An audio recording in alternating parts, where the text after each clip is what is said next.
8장입니다.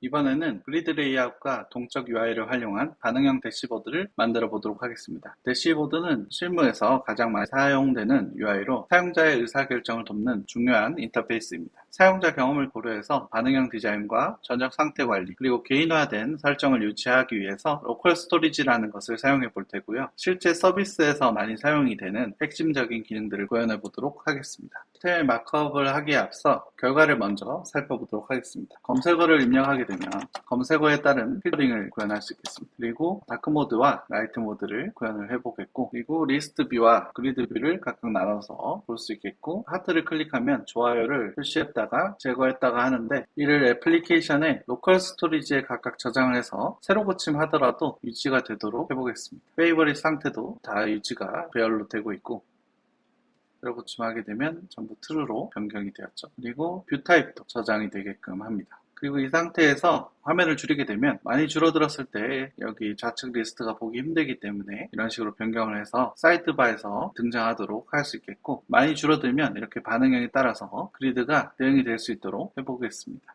이번에는 이 구글 폰트를 가져와서 노토 산스 KR, 굵기는 100에서 900까지 모두 가져와서 사용을 해보도록 하겠습니다. 그리고 리셋 CSS를 그대로 임포트를 하고, 커먼 CSS도 그대로 사용을 하고, 대시보드 CSS를 작성을 해보도록 하겠고, 대시보드 JS를 임포트해서 기능을 구현을 해보도록 하겠습니다.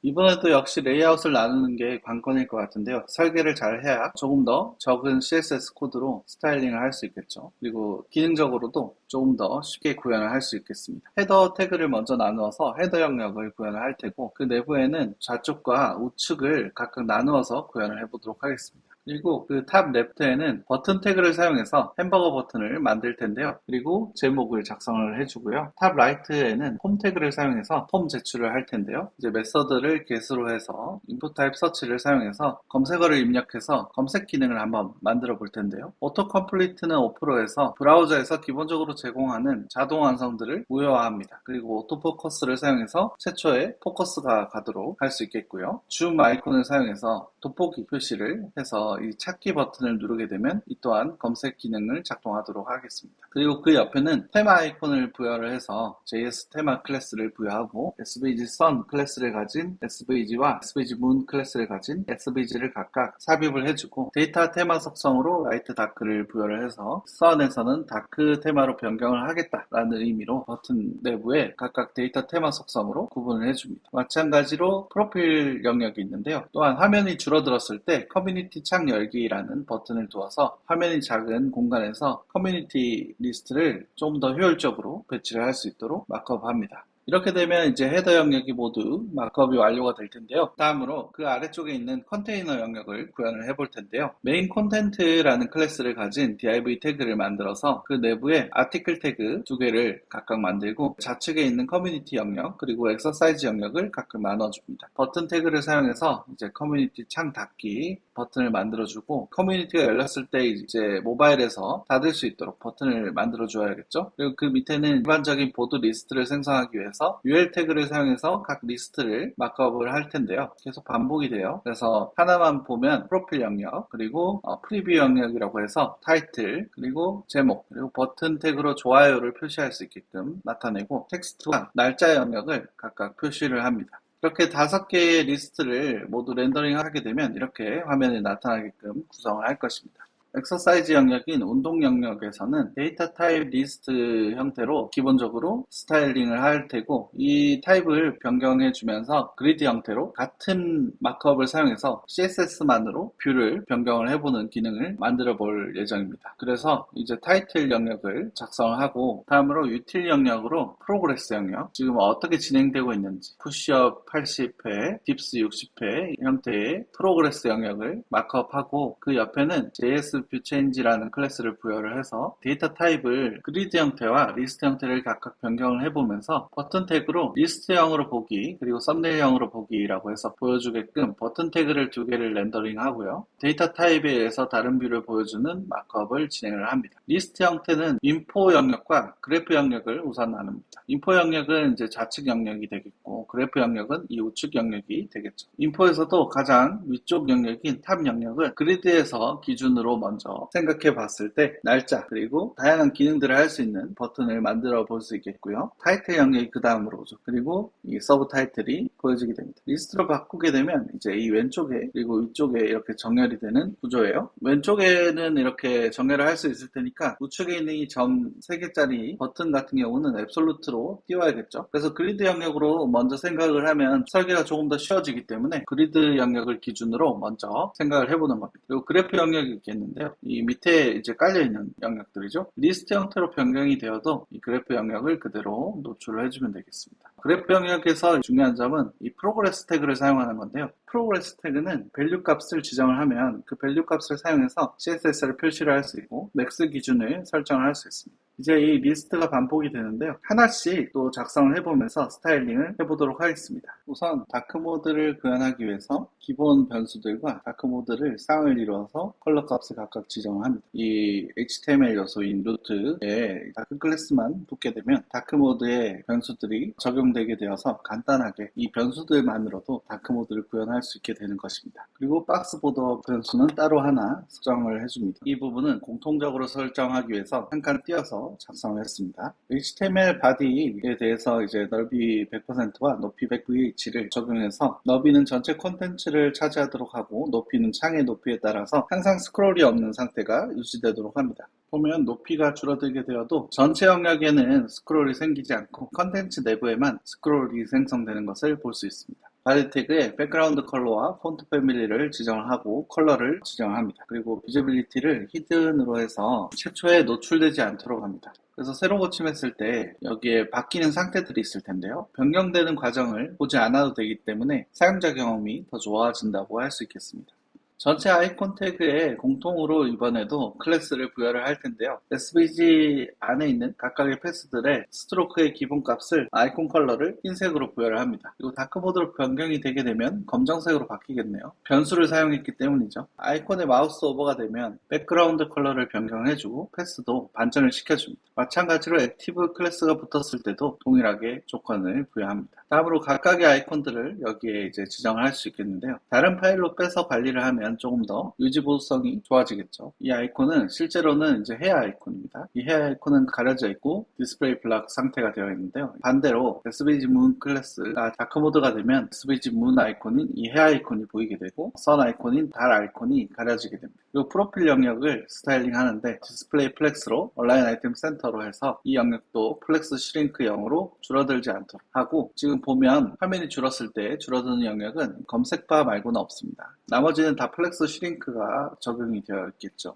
프로필의 이미지 영역의 넓이와 높이 그리고 오브젝트 픽 커버를 사용해서 어떤 크기의 이미지를 넣든 동그란 원을 가득 채우도록 합니다. 그리고 보더 레디어스 속성을 사용해서 동그란 원을 만들게 되고요. 그리고 메인 태그에는 디스플레이 그리드를 적용하고 그리드 템플릿 로우를 오토1 F8로 적용해서 위쪽 영역을 최대한 아래쪽 컨텐츠 기준으로 밀어서 헤더가 상단으로 붙도록 합니다. 그리고 넓이와 높이를 지정을 하고 스위드스를 100램으로 지정을 합니다. 헤더 태그는 디스플레이 플렉스와 스페이스 비트윈 속성을 사용해서 좌우로 붙도록 하고 얼라인 아이템즈는 센터로 해서 상하는 가운데로 배치를 합니다. 그리고 넓이 100%를 주고 패딩 속성을 사용해서 기본적으로 상하 좌우 여백이 있도록 합니다. 박스 모드를 살펴보면 상하 좌우에 이렇게 여백이 들어있는 것을 확인할 수 있습니다. 다음으로 탑 레프트와 탑 라이트는 디스플레이 플렉스와 온라인 아이템즈 센터로 해서 이 각 영역에서도 중앙 배치를 각각 해주고 우측 영역인 탑 라이트 영역도 플렉스 그로우를 사용해서 충분히 늘어날 수 있는 공간에서 진행을 해주고 저스티파이 콘텐트를 플렉스 엔드로 해서 우측으로 쭉 정렬되도록 합니다. 갭 영역을 작성해서 각 영역들이 조금씩 띄어져 있도록 합니다. 그리고 SVG 버블 아이콘은 화면이 줄었을 때 나타나는 아이콘으로 처음에는 디스플레이 논이다가 나중에 포지션 픽스들을 가지고 있기 때문에 그 위치를 유지하면서 모바일 형태가 되었을 때 나타나도록 해보겠습니다. 다음으로 메인 컨텐트의 영역을 디스플레이 그리드로 하여 그리드 템플릿 컬럼을 2FR, 3FR로 해서 각각 2대3의 비율로 화면이 계속 유지가 되도록 합니다. 그리고 갭을 두어서 이 사이 여백을 지정을 하고 높이는 각각 100%로 100VH 기준에서 가장 길게 늘어지도록 지정을 합니다. 각 아티클 태그에는 디스플레이 플렉스 속성을 주어서 기본적으로 플렉스 속성으로 지정이 되도록 하고 공통 태그 선택자를 사용해서 이렇게 지정을 해줍니다. 개별로 변경이 될 부분이 필요한 경우에는 커뮤니티 클래스라는 그리고 엑서사이즈 클래스라는 것을 붙여서 이 h3 태그에 작성되어 있는 것 외에 속성을 작성하거나 이 속성들을 덮어서 캐스케이딩으로 우선순위를 높여서 설정을 할 수 있겠습니다. 다음으로 커뮤니티 영역에 보드 클래스를 가진 이 전체 영역에 디스플레이 플렉스를 부여를 하고 플렉스 디렉션을 컬럼으로 해서 기존 X축을 Y축으로 변경을 해서 지정을 합니다. 그리고 오플로우 Y를 오토로 해서 화면이 줄어들었을 때 스크롤이 나타나도록 지정을 해줍니다.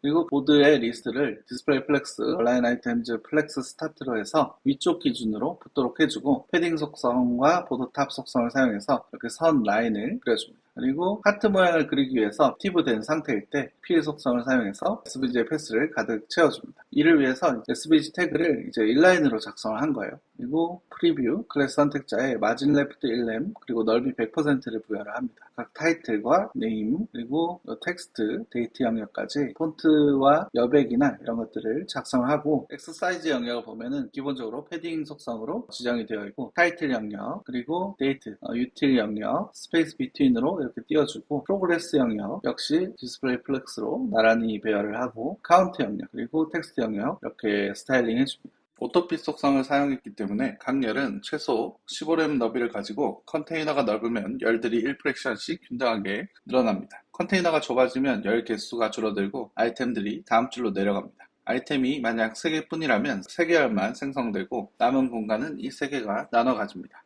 그래서 화면을 줄여보면 제가 따로 지정을 하지 않아도 개수가 알아서 변경이 되고 이렇게 유동적으로 레이아웃을 구성을 할 수 있습니다. 그리고 갭 속성을 사용해서 기본적으로 여백을 주고 마진탑 속성 사용해서 위쪽을 조금씩 띄워주는 작업을 하고 리스트 클래스의 스타일을 작성해줍니다. 그리고 프로그레스 영역은 기본적으로 넓이를 100%로 하고 높이를 0.2렘 정도로 지정합니다. 그리고 웹킷 프로그레스 바라는 가상 클래스 선택자를 사용해서 기본 백그라운드 컬러는 흰색으로 하고 프로그레스 밸류, 이제 채워지는 밸류에 대해서는 변수로 지정을 해서 다크 모드와 라이트 모드의 색상에 차별화를 줍니다. 퍼센트에도 이렇게 폰트 사이즈를 부여를 하고 데이터 타입 속성을 자바스크립트로 계속 변경을 해주면서 보여줄 텐데요. 데이터 타입이 리스트일 때는 그리드 템플릿 컬럼스를 1프랙션으로 변경을 합니다. 그렇게 되면 그리드에서는 오토핏으로 리피트를 하고 있었는데 템플릿 컬럼이 1프랙션으로 바뀌니까 각 영역이 하나의 전체를 차지하게 됩니다. 그리고 SVG more 아이콘은 아까 언급했듯이 앱솔루트를 사용해서 이렇게 위로 띄워줘야겠죠. 기존에 있는 레이아웃을 그대로 사용해서 more 아이콘을 앱솔루트로 띄우지 않게 되면 이쪽에 붙게 됩니다. 그리드 영역에서 이제 이쪽 위쪽에 있던 영역이기 때문에 이렇게 붙게 되고 그래서 앱솔루트로 지정을 해줍니다. 인포 영역을 플렉스 디렉션을 컬럼으로 변경을 해서 상하로 이렇게 배치되도록 하고 탑 클래스를 가진 영역을 보면은 가장 위쪽에 있었어요. 근데 리스트 형태에서는 가장 아래로 내려가야 되기 때문에 오더 속성을 1로 부여를 해서 다른 플렉스 아이템들보다 아래쪽에 배치되도록 합니다. 순서를 변경을 하는 거죠. 그리고 앞으로 남은 것은 각각 반응형에 따라서 조금씩 변경할 부분들인데요. 기존에 워낙 간단하게 작성을 했기 때문에 반응 코드가 그렇게 길지 않습니다. 50줄 정도 되는 것 같네요. 조금만 작성하면 모든 화면에서 대응이 가능하게끔 스타일링하는 것이 이상적인 방식입니다. SVG 버블 아이콘을 이제 맥스위드 1023이 되면 나타나게끔 해야 되겠죠. 그와 동시에 이제 메인 콘텐트는 그리드 템플릿 컬럼스를 1프랙션으로 해서 커뮤니티 영역이 안 나오게끔 하고 커뮤니티 영역은 포지션 픽스드 영역으로 변경이 되었어요. 그래서 이 아이콘을 클릭을 하면 라이트 기준에서 액티브 클래스가 붙으면서 트랜스폼 영역의 X축을 마이너스 100%로 해서 이 우측에 있는 레이아웃이 이렇게 등장하는 것으로 확인이 됩니다. Z인덱스를 부여해서 스태킹 콘텍스트를 상위로 조정을 해야 운동 영역보다 위쪽에 나타나겠죠. 이제 767 픽셀 때 조금 더 줄이게 되면 검색 영역이 너무 작아서 이렇게 제거를 해볼 수 있겠고요. 서치 클래스를 마진 레프트를 0.8렘 정도 두어서 햄버거 아이콘과 너무 붙지 않도록 합니다. 프로필 네임 클래스에 디스플레이 논을 해서 좀 최대한 줄일 수 있는 부분들은 줄이는 게 낫겠죠. 나중에 이 이미지는 이제 닉네임을 확인하고 싶으면 툴팁으로 제공을 하거나 클릭했을 때 볼 수 있는 형태로 제공할 수 있으니까요.